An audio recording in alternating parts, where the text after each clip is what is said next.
Nas últimas semanas, institutos de pesquisa registraram uma queda na popularidade e na aprovação de Luiz Inácio Lula da Silva. E a gente traz aqui alguns recortes dessa pesquisa, começando pela aprovação do trabalho que o presidente Lula está fazendo. 51% dos entrevistados aprovavam o trabalho do presidente, 46% desaprovavam e 3% não souberam ou não responderam. Quest, Atlas Intel e IPEC apontaram que mais entrevistados desaprovam a gestão do petista. Os índices que avaliam o governo como ruim ou péssimo têm subido. Um dos motivos para essa queda está ligado às declarações recentes do petista, como a que comparou o Holocausto com a guerra em Gaza. O que está acontecendo na faixa de Gaza com o povo palestino não existe nenhum outro momento histórico. Aliás, existiu quando Hitler resolveu matar os judeus. A Quest constatou que 60% dos entrevistados consideraram um exagero essa comparação. Até por isso, a avaliação negativa de Lula, segundo o Instituto, subiu de 36% para 48% entre pessoas de alguma denominação religiosa. No geral, ela foi de 29% para 34%. Também temos aqui um outro recorte, analisando a avaliação geral do governo Lula entre os evangélicos. 22% avaliaram o governo como positivo, 27% como regular e 48% como negativo.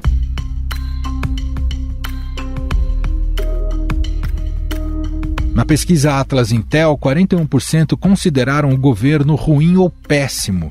Já no levantamento do IPEC, a administração Lula é vista como ruim ou péssima por 41% dos entrevistados evangélicos e 32% no total da população. Ontem, em pesquisa Datafolha, Lula teve um aumento de 9 pontos na sua desaprovação na cidade de São Paulo. Outra fala recente do presidente que desagradou boa parte dos brasileiros foi sobre as eleições na Venezuela. Lula se disse feliz pelo ditador Nicolás Maduro marcar as eleições no país e que a oposição não deveria chorar com o resultado do pleito. Eu fui impedido de concorrer às eleições de 2018. Ao invés de ficar chorando, eu indiquei um outro candidato e disputou as eleições. A gente não pode já começar a jogar dúvida antes das eleições acontecerem, porque aí começa a ter um discurso de antecipadamente que vai ter problema. Nós temos que garantir a presunção de inocência até que haja as eleições. A fala gerou uma reação da principal opositora de Maduro, Maria Corina Machado, que foi impedida de disputar as eleições pelo Tribunal Supremo de Justiça da Venezuela. Mas não foi apenas quando Lula abriu a boca que sua popularidade começou a cair. O movimento já começou a ser sentido desde o começo do ano. De acordo com a Quest, a percepção de 73% dos entrevistados é que o preço dos alimentos subiram. E uma questão que pesa muito sobre avaliações de um governo é a inflação. Apesar de a economia brasileira ter tido um 2023 com o PIB acima do esperado e inflação dentro da meta, quando questionado sobre como ficaram os preços no último mês, início deste ano, há uma percepção negativa. Vale lembrar que essa é a percepção do entrevistado e não se refere ao índice de inflação do país. Até por isso, para 53% dos entrevistados pela Atlas Intel, a economia brasileira está ruim, contra 28% que disseram que ela é boa. Já na pesquisa Quest, 38% disseram que a economia do país piorou nos últimos 12 meses. Saindo de 30% para 38%, a pesquisa Genial Quest mostra que a maioria dos entrevistados considera que a situação econômica piorou nos últimos 12 meses. O percentual dos que acham que a economia ficou do mesmo jeito passou de 37% para 34%. Os que acreditam que a economia melhorou variam de 30% para 26%. Outro ponto que é mal avaliado pelos entrevistados é a atuação do governo na segurança pública. Na pesquisa Atlas Intel, o índice de pessoas que dizem que o governo age de forma ruim ou péssima nessa área subiu de 52% em janeiro para 66% em março. Os levantamentos também captaram que a polarização segue forte no Brasil. O IPEC registrou que, entre os eleitores de Lula, 84% aprovam a gestão federal. Já entre os de Jair Bolsonaro, 83% desaprovam o governo petista. Em entrevista ao SBT News, o presidente reconheceu que sua administração está muito aquém do que prometeu. Você utiliza a pesquisa como um instrumento de ação e de mudança da tua estratégia de governo. Eu tenho certeza absoluta que não tem nenhuma razão para o povo brasileiro me dar 100% de popularidade, porque ainda nós estamos muito aquém das empresas. Prats se absteve na votação que decidiu por não distribuir os dividendos extraordinários para os acionistas, uma prática adotada nos últimos 3 anos. As ações da Petrobras caíram na última sexta-feira e aí hoje Lula convocou Prats para uma reunião. Há uma discussão aí, será que ele vai ser demitido, se não vai ser demitido, se ele precisa sair, se não precisa sair. Por causa da queda na aprovação, o sinal amarelo acendeu no Palácio do Planalto. Tanto que esse deve ser o assunto principal na próxima reunião com ministros na segunda-feira. O governo tem esmiuçado as recentes pesquisas para saber quais as áreas de maior reclamação da população. Afinal, o que representa essa queda de popularidade de Lula? Isso pode indicar uma mudança de rota na atual gestão? Sobre este assunto, vamos conversar com o consultor político e colunista do Estadão, Fabiano Lana. Olá, Fabiano, seja bem-vindo, tudo bem? Como vai, Manuel? Tudo ótimo. Bom, essas 3 pesquisas convergiram para resultados que podemos dizer que há algo em comum, O governo Lula teve uma queda significativa de popularidade e num curto espaço de tempo. A gente até pode ponderar que o segundo ano de mandato de um presidente já traz naturalmente um certo desgaste, ou também que parte desse quadro pode ser explicado pela própria polarização com o ex-presidente Jair Bolsonaro que se mantém. Mas queria começar te perguntando, Fabiano, o senhor vê uma causa única ou uma conjuntura de fatores que poderiam explicar essa queda?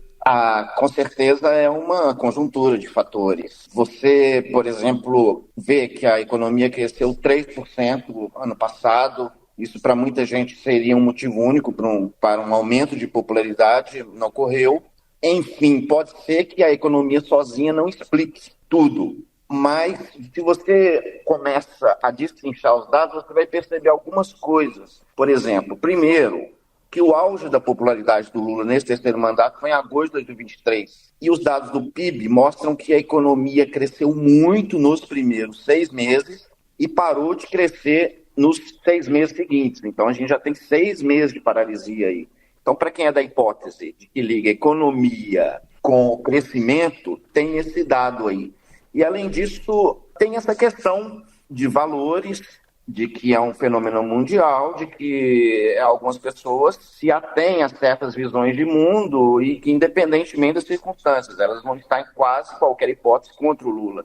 Então é difícil para ele, nessas circunstâncias, ter 85%, mais ou menos como ele saiu em 2010, quando entregou o governo para Dilma Rousseff. Você acha, Fabiano, que a memória negativa em relação ao legado do governo Bolsonaro, diante de como terminou e também dos vários índices ruins que o governo Bolsonaro apresentou, essa memória de um governo que deu errado, em tese deu errado, essa memória já passou e por isso também o Lula, isso pode ter influenciado esse resultado negativo em relação à popularidade do governo Lula? Essa memória negativa do governo Bolsonaro é algo que está dentro da polarização. Porque você vê, por exemplo, os números da Quest, o índice de pessoas pró-Bolsonaro é mais ou menos equivalente ao pró-Lula. E eles acham o governo ótimo.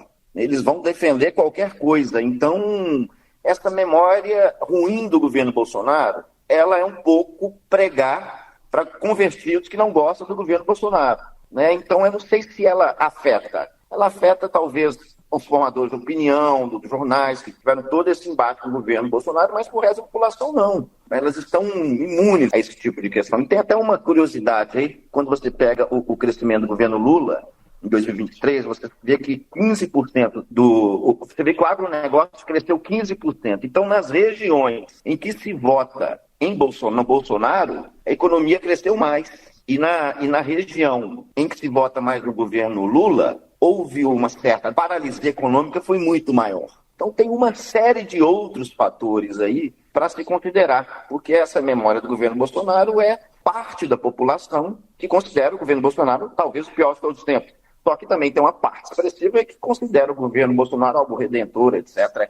É difícil para parte da população, para parte razoável, aceitar essa premissa. É bem interessante isso que você comenta, Fabiano, que significa que não necessariamente há uma análise objetiva e contextual sobre a situação do país, na visão daquela pessoa, naquele momento, com critérios, digamos, mais racionais e objetivos. Há muito do afeto envolvido nessa análise. Sim, claro. Tanto Lula como Bolsonaro, desde muito tempo, talvez desde Getúlio Vargas, eles se consolidaram como líderes. E líderes no sentido quase de clã, de tribal. As pessoas vão segui-lo. As pessoas têm seguido ambos. Não importa o que falem, eles terão exércitos defendendo. Então, para muita gente, pode o país voltar a crescer 10%, essas pessoas vão continuar dizendo que o governo está ruim, né? Ou então podem vir todos os militares dizendo Bolsonaro quis dar o golpe, que eles vão continuar defendendo Bolsonaro. Hoje mesmo, pouco profissional, eu gosto de acompanhar algumas conversas em grupos e tal, e eu vi já alguns bolsonaristas, eles condenando os militares. Os militares estão querendo pegar o Bolsonaro, vão ficar de olho. Ou seja, eles, para defender o ídolo deles, eles são capazes de criar quase qualquer teoria, né? Fabiano, quanto desse resultado, dessa queda de popularidade, ou dessa visão mais crítica recente ao governo Lula, pode ter relação com a própria postura do presidente, que até aqui parece muito comprometido, né, com a imagem internacional do país e também das suas opiniões em relação a outros conflitos e talvez pouco atento a questões mais internas? Muitas vezes eu acho que o próprio governo, integrantes do governo, e talvez o Lula, se esquece que ganhou por 51%. Então qualquer erro, qualquer modulação muito brusca, ele vai tirar o centro dele e vai ir para o outro lado. E teve essa particularidade de Israel. Quem não acompanha muito de perto o mundo evangélico, a grande maioria não conhecia dessa ligação de Israel com a população evangélica, questões que são muito maiores do que uma análise econômica racional, de questões como Cristo vai voltar como um chefe de Estado e os judeus vão se converter. Eu conheci isso um pouco, porque às vezes eu acompanho algo nos Estados Unidos, isso é motivo de série de televisão, etc. E isso criou essa identidade do público evangélico com o Estado de Israel, que talvez não estivesse, acho que ainda nem está no radar de certas pessoas do governo. Porque isso é quase, para quem está ali numa certa centro-esquerda, socialista, com outros tipos de valores, isso é quase um outro planeta para eles. Só que existe essa mudança sociológica, os evangélicos têm crescido no Brasil, claro que eles não são um grupo homogêneo. Eu acredito que em 2034 os evangélicos podem ultrapassar católicos na religião com o maior número de seguidores no Brasil. E então esses valores que eram desconhecidos para muita gente, eles começam a ficar muito fortes do ponto de vista político e precisam ser levados em conta no tabuleiro, né? Quer dizer, o que você está dizendo é que o presidente Lula, até aqui, ele mais implodiu pontes com o segmento evangélico do que construiu elos que poderiam lhe favorecer politicamente. Ele implodiu pontes com o movimento evangélico, com aquela minoria de centro, talvez votou na Simone Tebet, depois votou no Lula com menos pior, em busca de um governo mais ponderado, mas você vê o presidente Lula com interesse de falar mais para quem já o segue. Ele, de fato, tem pregado muito para convertido. E só os convertidos são minoria no Brasil. Então, enfim, aí tem essa questão econômica, que é boa, mas você olha com mais surpresa. Não pode ser, talvez, se o Brasil voltar a crescer, isso prepondere sobre as questões demais. Ele tem tido uma visão um pouco, se é que o objetivo dele é ter popularidade, ele tem tido uma visão um pouco equivocada de como está o Brasil hoje. Eu acho que não houve uma atualização de que é um Brasil diferente, que é um mundo diferente. Até pegando esse gancho, uma das pesquisas, eu só não lembro qual era do Instituto, aferiu ali a percepção da população também por temáticas, né, por aspectos da gestão. E é impressionante o quanto a questão da segurança pública é mal avaliada nessa pesquisa, e que também não é uma novidade. A gente também tem que ponderar que a segurança pública não é só atribuição do governo federal. De qualquer modo, o presidente Lula e o governo Lula subestimaram o déficit na segurança pública ao assumir essa gestão e ainda não perceberam a urgência disso perante a população, Fabiano? Eu vou falar uma anedota pessoal, mas que significa isso. Eu estou em Recife agora, alguns meses fui assaltado, com um revólver levaram o meu celular. Eu fui uma das 1 milhão de pessoas que tiveram o celular roubado ano passado. Eu fui à delegacia e vi pessoas bastante humildes, pobres, que tiveram o celular roubado, que tiveram a moto roubada, às vezes mediante violência. Então, quando o governo vem com certo... Ok, quando ele vem, ele tenta manter aquele discurso do bandido, da pessoa que faz pequenos, médios furtos, como uma vítima da sociedade. Quando ele compra para si, ele não está afrontando pessoas ricas, burgueses, privilegiados. Ele está afrontando pessoas que estão sentindo isso na pele. Aquela pessoa que precisa de pegar um ônibus pode ter o celular roubado, não aquele que vai sair de carro particular. Então, é claro que isso é uma questão dos estados, mas o governo parece ter um discurso que não está na mesma sintonia da população. A população, vamos imaginar que a população entenda que possa ser uma questão social, mas ela não quer, ela quer correr menos risco. Ela não vê o governo como um aliado nessa situação. E o governo, é difícil para a população saber, isso é municipal, isso é estadual, isso é federal. Ela tem a gente tinha um ministro da Justiça bastante vocal, que aí a população vai ver, a questão da segurança é o problema dele. E caiu até o número de assassinatos hoje no Brasil, mas eu acredito, isso eu não sei se eu percebi esse ponto, mas a sensação de insegurança é muito grande. E é uma dificuldade histórica da esquerda, né, de conseguir ser mais contundente na área da segurança pública, né, Fabiano?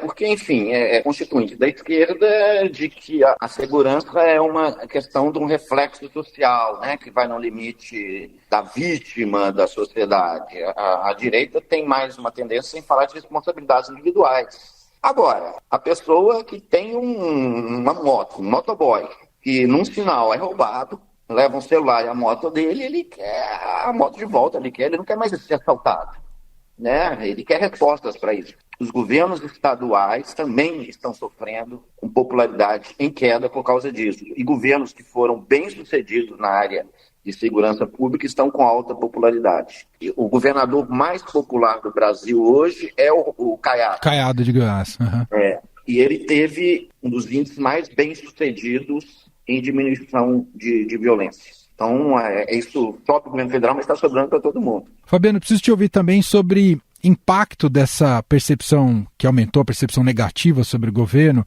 impacto para as eleições municipais. Você imagina que tem impacto, não tem impacto, diante dos planos que o PT tem para as eleições desse ano? E se em alguma medida dá para fazer a correlação com o empate técnico entre Nunes e Boulos, diante dessa percepção mais negativa em relação ao Lula? Bom, vamos lá. São Paulo é a cidade onde isso mais se dá, né? Esse impacto. Mas eu estava até pensando aqui, eu estava voltando. 2004 ganhou Serra, em 2006 ganhou Lula.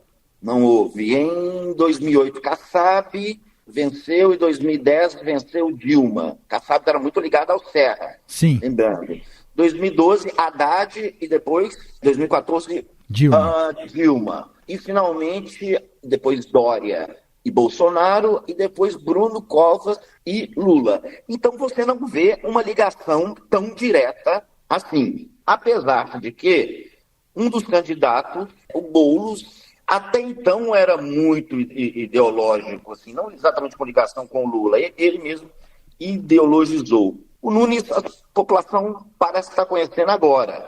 Então eu acho assim, haverá uma influência, mas eu não sei se ela vai ser uma influência total, assim, vai ponderar. Eu já morei em São Paulo. Eu acredito, então, que a cidade tenha mais influência, mas eu não acho que essa influência seja completamente decisiva.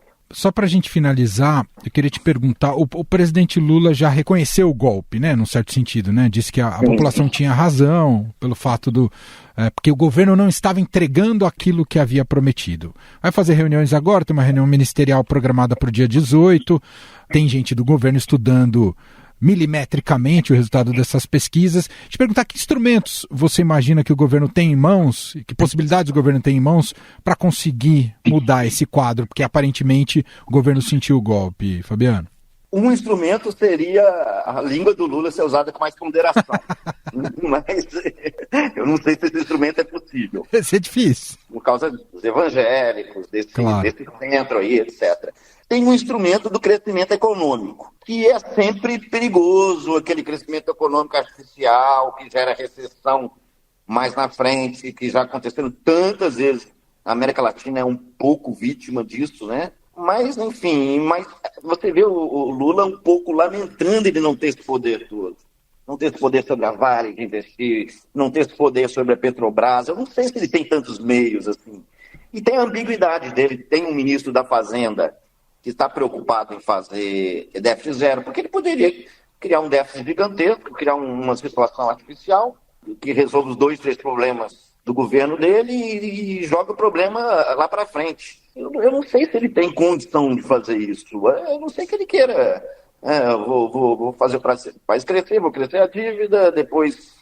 Aquele fenômeno um pouco do governo Dilma, que ele cresceu, mas criou um buraco lá na frente que até hoje a gente não conseguiu resolver de alguma maneira. A gente até agora está lutando para equilibrar as contas. Eu vejo o próprio PT com essas fórmulas, que dão certo por um tempo e depois elas implodem lá na frente. Eu realmente não vejo eles terem propostas para esse tipo de coisa. Eu sinto que eles têm algo assim... Deu errado no passado, mas acho que se a gente tentar de novo agora vai dar certo. Não sei, acho pouco provável, mas você vê até uma nostalgia vamos criar déficit, vamos criar obra pública, que o país vai crescer tanto que a gente vai pagar as dívidas geradas.